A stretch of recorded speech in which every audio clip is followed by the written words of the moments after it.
Oh, happy Wednesday, everybody. That's right, I'm dancing. Where am I? I'm in Miami. I live in Miami, kind of. I live in Fort Lauderdale, Pembroke Pines, kind of like Miami. Let me know where you're from, man. I never asked that, guys. Tell me in the comments where you're from.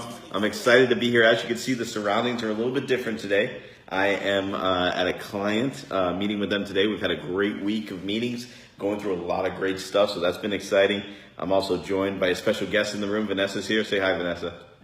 Hi. So Vanessa's here with me. Want to talk to you guys today about something and want to share a little thought I had this morning. I was thinking, these lives are something I've been trying to do consistently, but thinking of topics and what we should do. And one of the things that came to mind is something I hear very often, especially in the entrepreneurship and the startup community, is the idea of, hey, let's under-promise and over-deliver, right? We want to make sure that we give our clients what they need. But what very often happens, I find a lot of these situations, sometimes we try to do this because we want the client, and we have good intentions, but what we sometimes do is we overpromise and we underdeliver, right? Or we maybe overpromise in the wrong areas, underpromise in the areas that we shouldn't, and it's not really what the client wanted. And I think it's so important when we look at this. It is important to make your clients happy, and I think and what we do with consulting and working with different clients, one of the things I've learned, and everything I talk about in these videos, I'm learning them because I've made the mistake, or I'm learning because something's happened, right? I'm learning based off of past experience. And one of the things that I've seen very often is that when you do underpromise and overdeliver, make sure that you're clear with the client though on what you're doing and the path that you're going on. Very often we say this and we do this like it's a surprise. Oh, look what I did over here, but they expected you to really be killing it over here. So it's really important, more than I think the underpromising and overdelivering, because I do believe that's so important, but paying attention to your clients' needs and what they want and what they need to get. And it's important that we know our limits. And I think the other important thing is too, especially if you're an entrepreneur, or even if you work for a company or you're involved in business, the idea of that when we make mistakes, I think when we make mistakes, the first thing we try to do is try to, okay, well, I screwed up, how do I fix it so no one finds out? Or how do I solve this problem so that this way, the client doesn't get upset or they didn't get mad?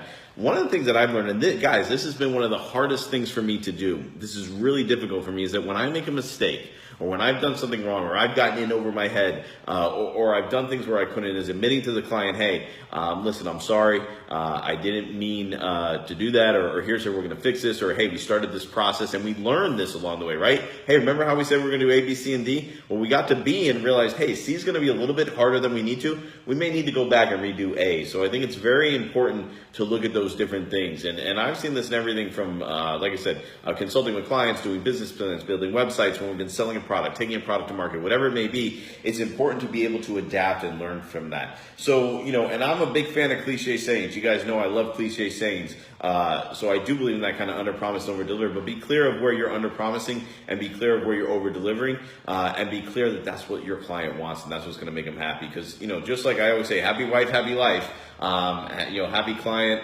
happy business, right? If your clients are happy and you're doing well, that's how you're going to get referrals. That's how you're going to get success. And especially if you're a small business or an entrepreneur or a network marketer, those referrals and the people you're working with one-on-one are what going to make your business grow. And if any of you guys have dealt with this, definitely let me know. Tell me about some of your experiences with that and what you've kind of learned. Brandon, I see the idea of knowledge and the truth and having that information and being able to do with that. Also, Henry C on Facebook, appreciate you watching as well. So, appreciate you guys tuning in today. Like I said, I'm down here in Miami, been down here all week in Miami for client meetings, so that's why I wasn't able to go live yesterday. Really enjoy spending time in kind of these brainstorming sessions. Getting products ready, learning, growing. It's really a great experience. So appreciate that. If you guys are interested in learning more about how we do these things or how we put these things together, or you just, I love to collaborating with people. So if you want to maybe share some of your experiences, what you've gone through with the under promise and over deliver and the lessons learned, either in maybe that was a success for you or wasn't. I'm always interested in hearing, different strategies and different skills from people and what they do. So would love for the client to walk in and see me on the live, but I got to go, guys. I got to get to work. So appreciate you tuning in. Like I said, let me know where you're tuning in from. Appreciate Vanessa being here today and not laughing at me while I did my live. And like I said, remember that, guys. Clients, what makes them happy is communication, right? Communication's number one. Just make sure you're communicating, and giving them information no matter what you do. That's what's going to make you guys successful. So let me know where you're tuning in from. If you're on the replay, hit replay. If you like the video, make sure you like it. If you want, go ahead and share it if you feel it brought you value. And I'm going to dance out. Or if you just like the dancing, just share it for the dancing. And I hope it wasn't too loud. I know sometimes I'm loud in someone else's office, but oh well. Hi, puppy. All right, I'm out.